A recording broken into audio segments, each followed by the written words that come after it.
The prophecy. Yes, what has been prophesied will be fulfilled.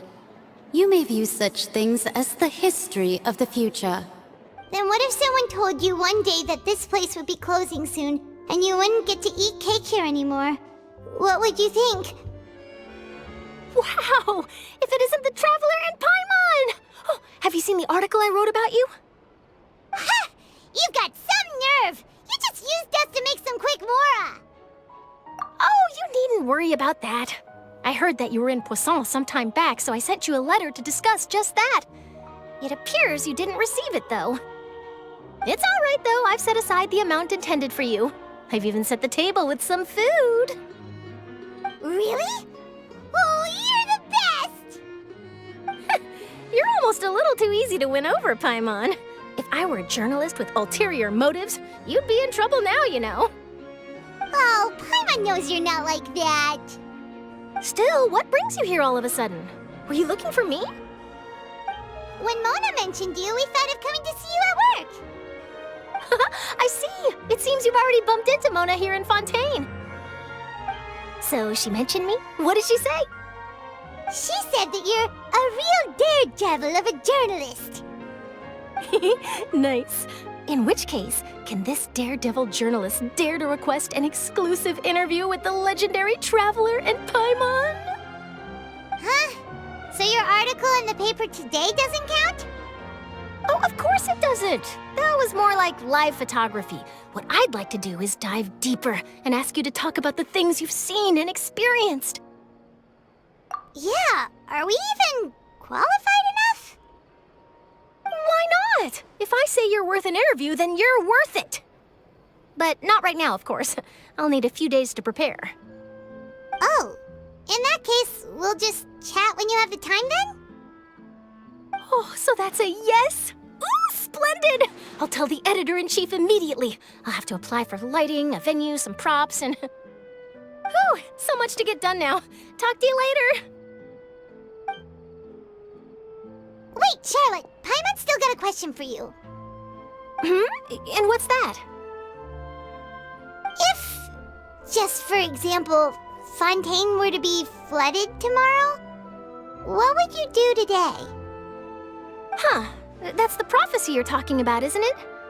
I mean, I do hear about it often, but I've never once thought that the day could be tomorrow. If you're seriously asking, then I might try and think of a way to leave Fontaine. Oh, but I'm still a journalist first and foremost. That means I have a duty to be reporting from the scene. And secondly, I wouldn't forsake my homeland that easily. From what I've seen, most people don't know what they'd do should the worst come to pass. In truth, it might be better just to behave like normal rather than worry over such an end. So in all likelihood, I'd probably still be prepping at the office for that interview of ours. I know what you're thinking.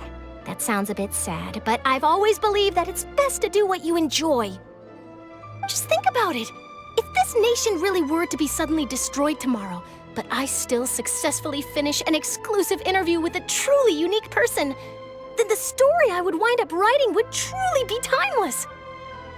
And then do you know what I'd do? Well, I'd write that story, send it for printing, and use messenger pigeons to get copies out to the various nations as soon as possible. I'm not a dreamer, nor am I a workaholic, but I do love my job, and I'd be proud of leaving such an article behind. I guess you could say that I was born to be a journalist. But anyway, that's my answer. And on that note, I'll get back to my preparations. That's so nice. All of a sudden, Paimon actually kinda envies her. Anyway, let's go and take a look at the sea, shall we? The sea breeze and scenery can be a pretty soothing combo, huh? Paimon's been thinking. If it wasn't Fontaine, but all of Tevat that would be destroyed tomorrow, where would we go and what would we do? No, Paimon should ask, if you could choose, what would you like to do? Si pudiera elegir. Es como lo que dijo Charlotte, devanarse los sesos pensando en ello no tiene sentido. We've always been moving to the next destination, so we haven't spent much time thinking about these kinds of things. We didn't have to either, with us always being on the road and whatnot. You mean, still traveling? Huh. Wait, isn't that what we've always been doing?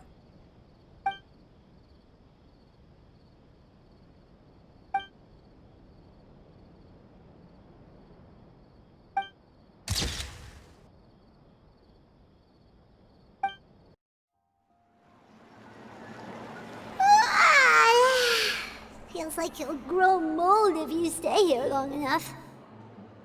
But it's still better than the Fortress of Meropide, that's for sure. It's not only damp there, but salty too. Ah, so the two of you are still here. Wonderful. Oh, you're from the Palais Mermonia, aren't you? Yes, I'm Isadora. Monsieur Nervillet sent me to look for you two before. I heard that afterward you went to the Fortress of Meropide. Not at all. I'm well aware that you're friends of his. Actually, I'm here to pass along a message from him. Yes, inside the Opera House. The Maréchaussée Phantom has declared the incident a small-scale riot. A riot? Well, that said, I don't personally think it was that serious.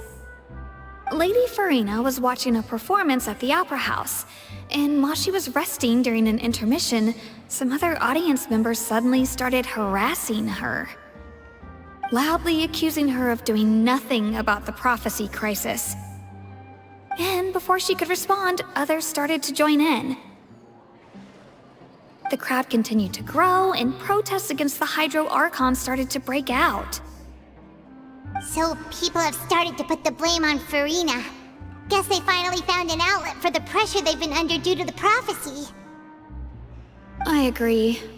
People will naturally rely on gods, as is customary. But the moment people feel threatened, gods are also the first to be blamed. So what happened after that? Is Furina okay? Seeing that the situation was spiraling out of control and that further argument was pointless, she claimed that she'd gotten tired of this and left in a hurry. The Maréchaussée Phantom had their hands full maintaining order and did not catch where Lady Furina had gone. Only when things had stabilized did we realize that she had gone missing. So, you mean she's still missing? That's right. The Maréchaussée has dispatched many people to search for her, but we don't have any leads yet. That said, I don't think there's much to worry about. She is a god after all.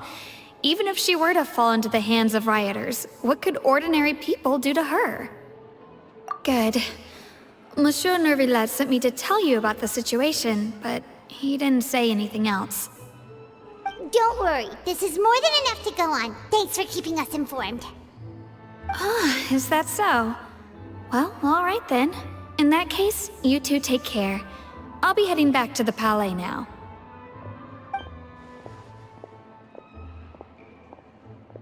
Well, sounds like we should hurry over to Pues then. If we know Furina, she won't try to fix things in this situation. Instead, she'll look for a place to wait out the heat.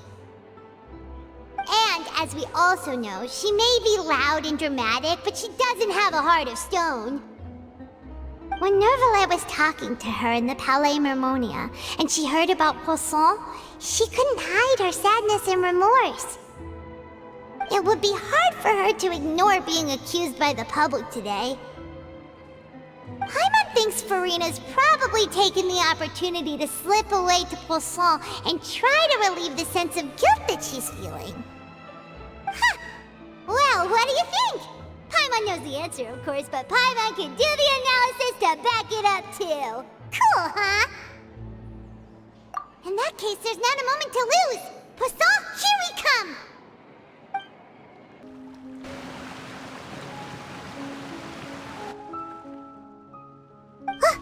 That's Furina, right over there! She really is here all on her own.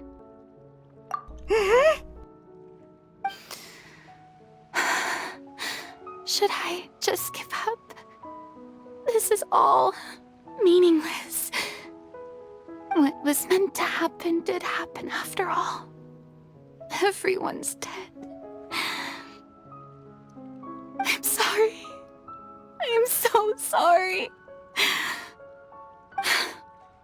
up, Furina. There's no point in holding out.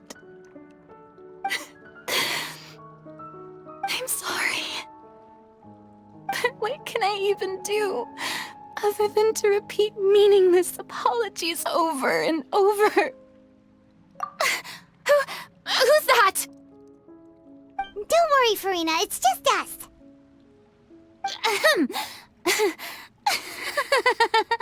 So it is you, blonde traveler from another land.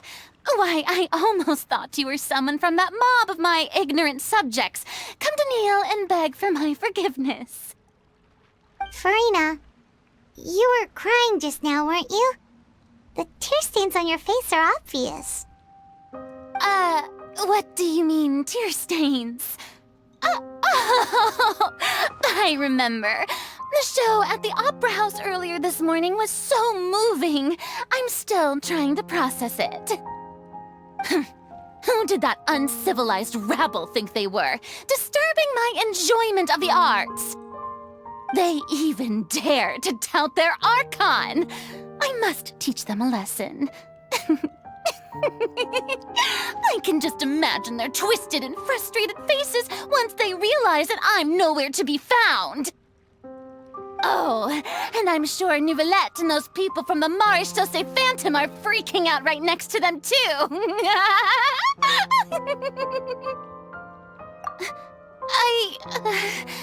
Of course not. Hey, there she is! The Hydro Archon's over there! Quick, after her!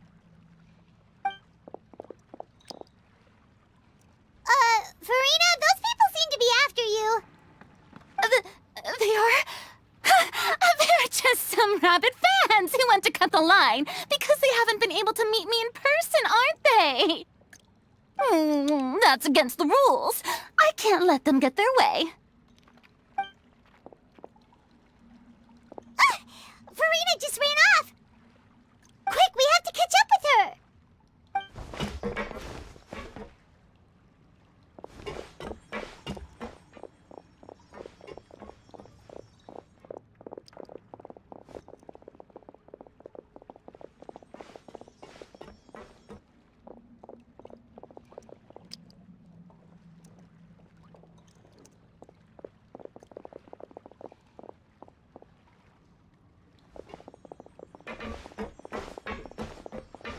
This should be the place, right?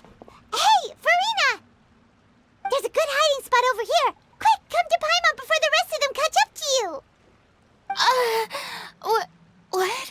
What is this place? Hurry, they're almost here. Fine. I suppose haste is warranted. Lead the way.